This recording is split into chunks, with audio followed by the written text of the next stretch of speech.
మూగవాడు జాతక కథ. బ్రహ్మదత్తుడు కాశీరాజ్యాన్ని పరిపాలిస్తున్న కాలంలో ముద్రదేశపు రాజు కూతురు చంద్రాదేవి ఆయనకు పట్టపురాణిగా ఉండేది. ఎంతకాలం గడిచినా ఆమెకు సంతానం కలగలేదు.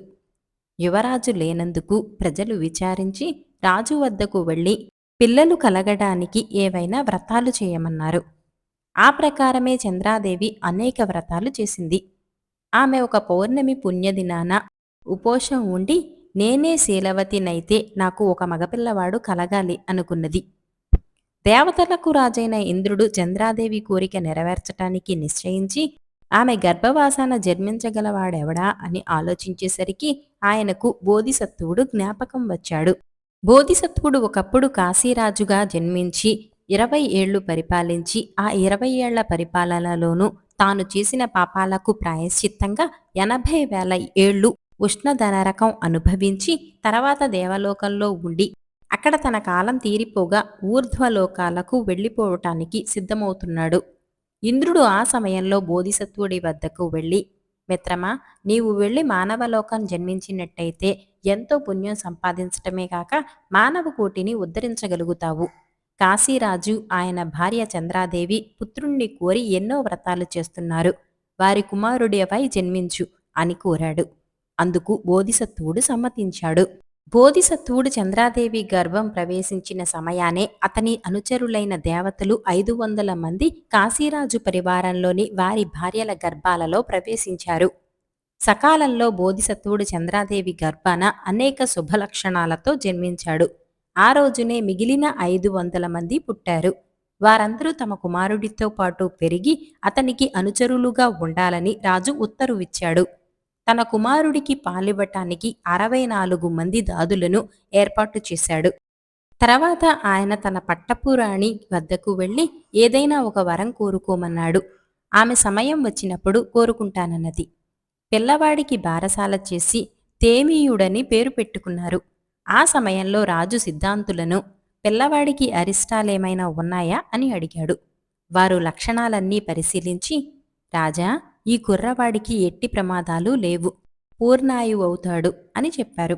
తేమీయుడు 1 నెల వయసు గల వాడై ఉండగా అతన్ని చక్కగా అలంకరించి సభలో ఉన్న రాజుగారి వద్దకు తీసుకువెళ్లారు. రాజు తన కొడుకును ఒడిలో కూర్చోపెట్టుకుని ఆడించసాగాడు. ఈ సమయంలో 4 దొంగలను రాజుగారి ఎదుట విచారణకు తెచ్చారు. రాజుగారు 4 విచారించి ఒక దొంగను 1000 కొరడా దెబ్బలు కొట్టమని, 2వ వాణ్ణి యావజ్జీవం కారాగార గృహంలో ఉంచమని, 3వ వాణ్ణి ఈటెలతో పొడవమని, 4వ వాణ్ణి కొరత వేయమని ఉత్తరువిచ్చాడు. పూర్వజన్మ జ్ఞానం గల బోధిసత్వుడు ఇదంతా చూసి, అయ్యో, నా తండ్రి రాజు అయిన కారణం చేత కదా నరకాన్ని కోరి తెచ్చుకునే పనులు చేస్తున్నాడు.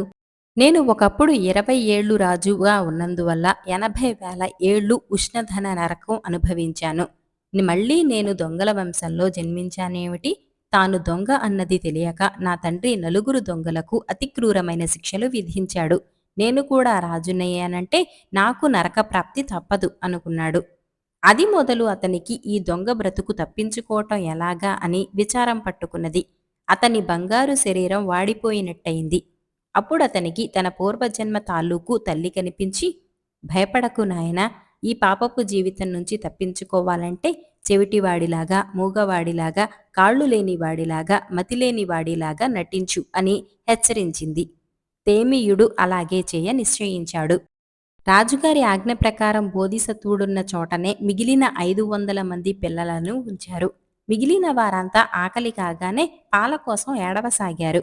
కాని వారందరిలో బోధిసత్వుడు ఒక్కడే ఏడవలేదు. ఈ లోకంలో నరకం అనుభవించటం కన్నా ఆకలికి మాడి చావటం చాలా రెట్లు నయం అనుకున్నాడు. దాదులు వెళ్లి రాజకుమారుడు పాల కోసం ఏడవటం లేదని రాణితో చెప్పారు. ఆమె ఈ సంగతి రాజుతో అన్నది. రాజు బ్రాహ్మణులను పిలిపించి వారి సలహా అడిగాడు.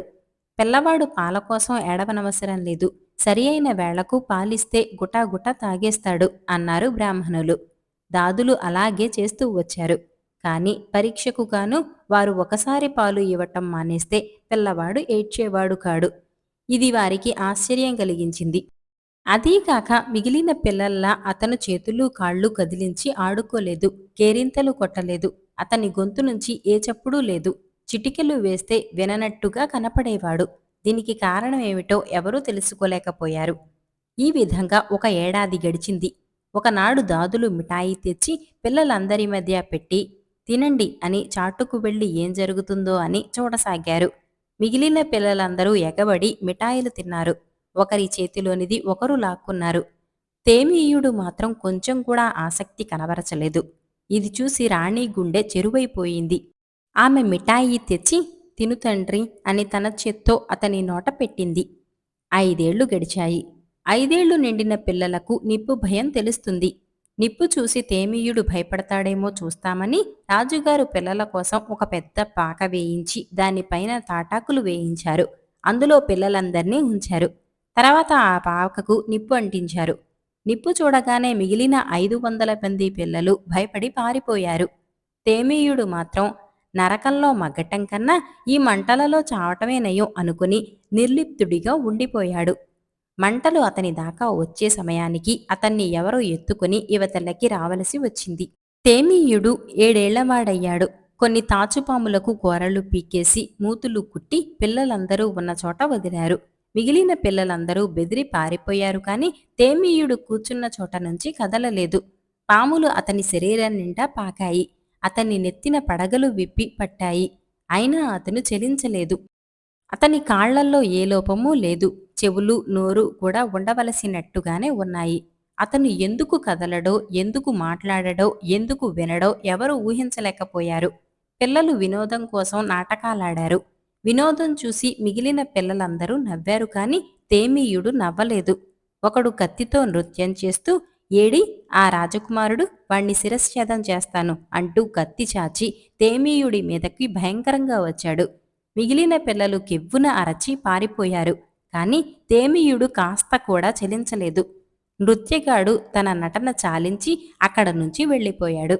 ఈ విధంగా అతనిలో చైతన్యం కలిగించటానికి ఎన్నో చేశారు. అతని చుట్టూ అకస్మాత్తుగా శంఖాలు ఊదారు. అదే పనిగా డప్పులు వాయించారు. అతని శరీరానికి బెల్లపు నీరు పట్టించి మీద ఈగలు వాలి బాధపెట్టేటట్టు చేశారు. అనేక రోజుల పాటు పళ్ళు తోమక నీళ్లు పొయ్యక ఉంచారు. అతని శరీరం నుంచి దుర్గంధం పుట్టింది. అప్పుడు అందరూ అతన్ని హేళన చేస్తూ ఏమిటిది, లేచి వెళ్ళి నీళ్లు పోసుకోరాదు, శుభ్రంగా ఉండాలన్న జ్ఞానం కూడా లేదు అన్నారు. ఆఖరకు అతన్ని మంచం కింద మంటలు పెట్టారు. ఆ మంటలకు అతని శరీరం బొబ్బలెక్కసాగింది. ఆ మంటల కంటే ఈ మంటలే నయం అనుకుని తేమీయుడు ఏమాత్రం చలించలేదు. అతను చలించకపోయినా లేక లేక కన్నా అతని తల్లిదండ్రులు చలించారు. వారి కడుపు తరుక్కుపోయింది. వారి పరీక్షలన్నీ కట్టిపెట్టించి కొడుకు వద్దకు వెళ్లి ప్రాధేయపడ్డారు. నాయనా, నీలో ఏ అవలక్షణమూ లేదు, మాకు తెలుసు. ఎన్నో నోములు నోచి నిన్ను కన్నాం. నువ్విలా మన్నుదిన్న పాములాగా పడి ఉండటం మాకు అవమానంగా ఉంది. లేచి మామూలు మనిషిలాగా తిరుగు నాయనా అని ఎన్నోసార్లు వేడుకున్నారు. అయినా లాభం లేకపోయింది. తేమీయుడికి 16 ఏళ్లు నిండాయి. ఎంత కాళ్ళు లేనివాడైనా, మూగవాడైనా, చెవిటివాడైనా యుక్త వయసు వచ్చాక ప్రేమ అన్నది కలగకుండా ఉండదు. అందుచేత మనవాణ్ణి ఆకర్షించటానికి నాట్యగత్తెలను నియోగిస్తాను. వారందరూ వాడి చుట్టూ ఆడుతూ నృత్యం చేస్తూ ఉంటే ఒకతే అయినా వాడి మనసును ఆకర్షించవచ్చు. అలా ఆకర్షించిన దాన్ని వాడికి పట్టపురాణిగా చేస్తాను అన్నాడు రాజు. తేమీయుడికి పన్నీట స్నానం చేయించి మంచి బట్టలు ధరింపజేసి ఇంద్రభవనం లాంటి భవనంలో హంసతూళికా తల్పం మీద పడుకోపెట్టారు. ఆ భవనం నిండా పూలు, అత్తరువులు, సాంబ్రాణి, మద్యపానీయాలు అమర్చారు. అక్కడికి అనేక మంది నృత్యం చేసే యువతులు వచ్చారు.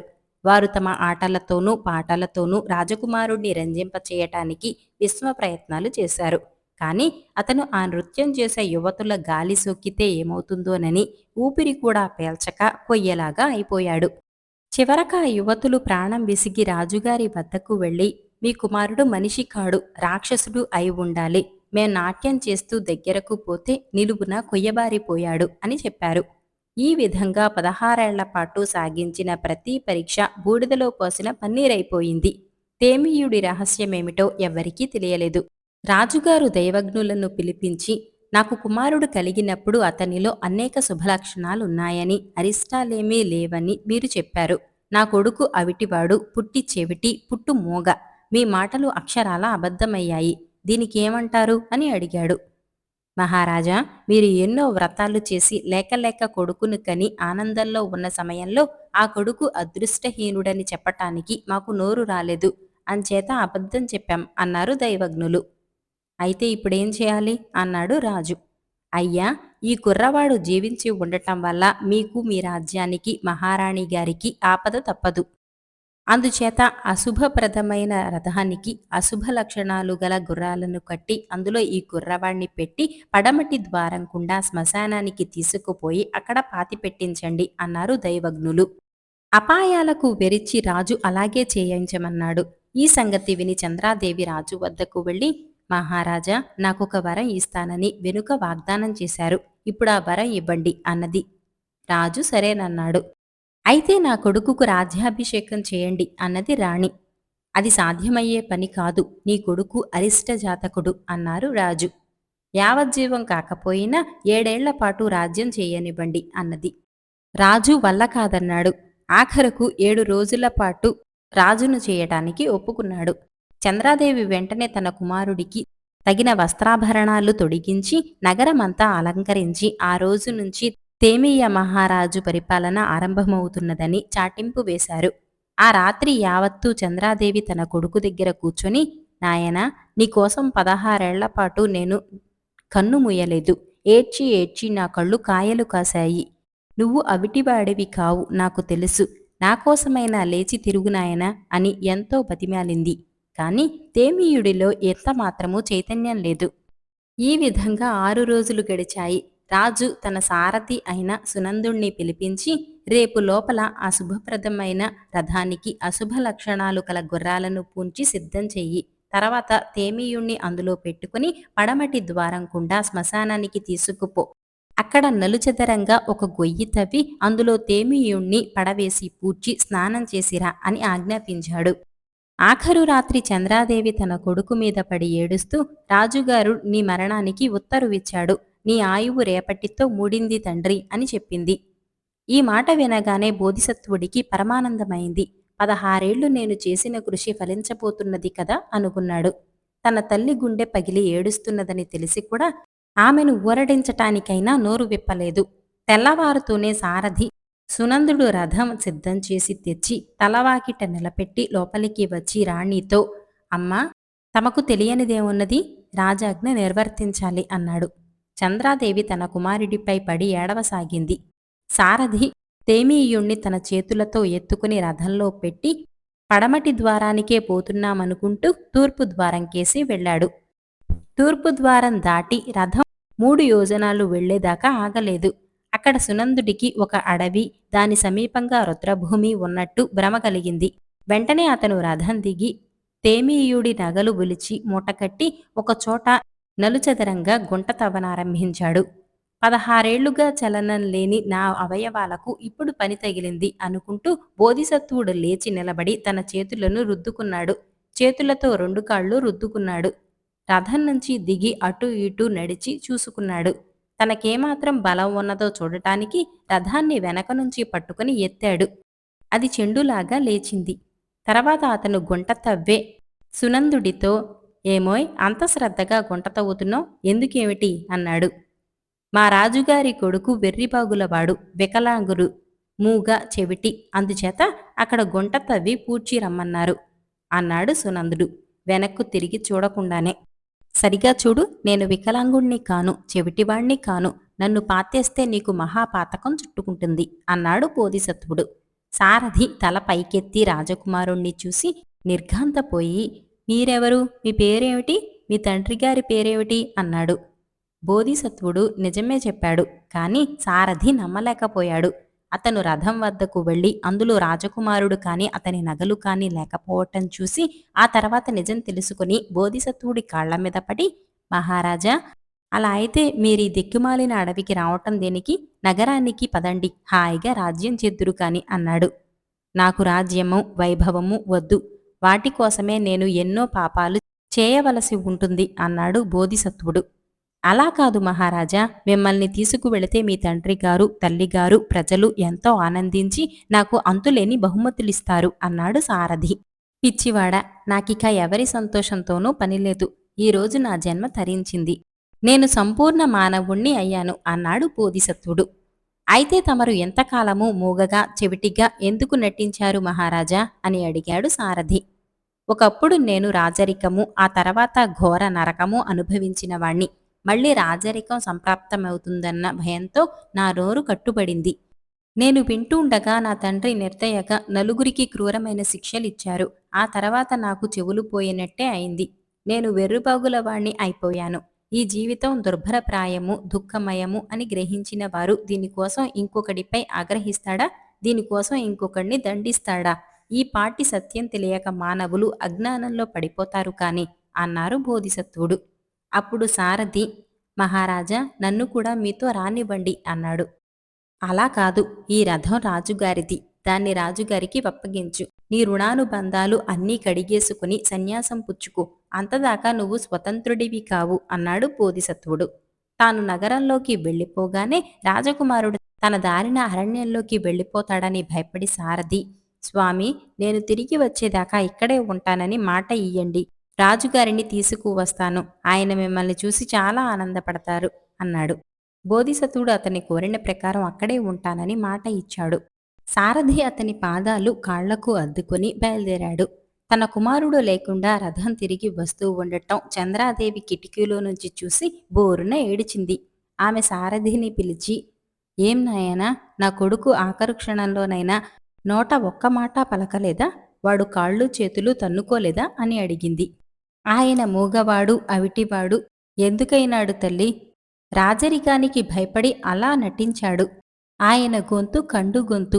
ఏమి తెలివైన మనిషి, మనలాగా బతకటం ఇష్టం లేక దివ్యమైన మార్గం తొక్కారు. ఎందుకు మీరే చూస్తారుగా అంటూ సారథి జరిగినదంతా చంద్రాదేవికి చెప్పాడు. ఆవిడ దుఃఖాశ్రువులు ఆనందాశ్రువులుగా మారాయి. ఆమె వెంటనే ఈ సంగతి రాజుకు తెలిపింది.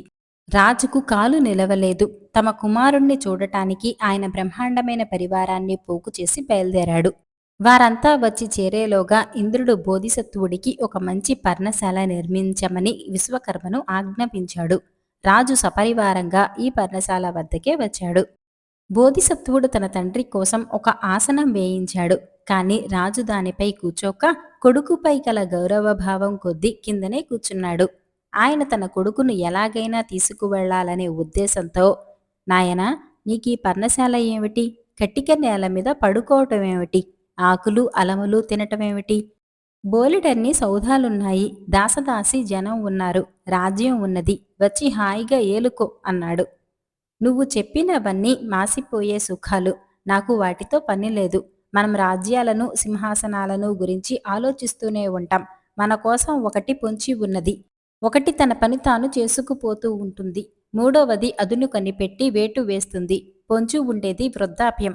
తన పని తాను చేసుకుపోయేది కాలం. వేటు వేసేది మృత్యువు అన్నాడు బోధిసత్వుడు. నీ మాటలు వింటుంటే నాకు జీవితం మీద రోత పుడుతున్నది. నాకు రాజ్యం వద్దు. నేను తపస్సు చేసుకుంటాను. నువ్వు నా బదులు రాజ్యం ఏలు అన్నాడు రాజు. అన్నీ త్యజించిన వాడికి నాకు నీ రాజ్యం మటుకు దేనికి అంటూ బోధిసత్వుడు అక్కడ చేరిన వారందరికీ జీవిత పరమార్థం బోధ చేయసాగాడు. అతని బోధలు వినటానికి నగరం యావత్తూ వచ్చింది. కాలక్రమాన అందరూ సన్యసించి నగరాన్ని పాడుపెట్టేశారు. కాశీరాజు సన్యసించాడని తెలియగానే బోధిసత్వుడు బోధలు వినటానికి మరొక రాజు వచ్చాడు. ఆయన వెంటే ప్రజలు కూడా వచ్చారు. ఈ విధంగా 3 రాజ్యాలు పాడిపడిపోయాయి. ఆ రాజ్యాలలో ఉన్న జంతువులన్నీ వన్యమృగాలుగా మారాయి. అక్కడి నగరాలలోని సంపదకు మట్టికున్న విలువ కూడా లేకుండా పోయింది.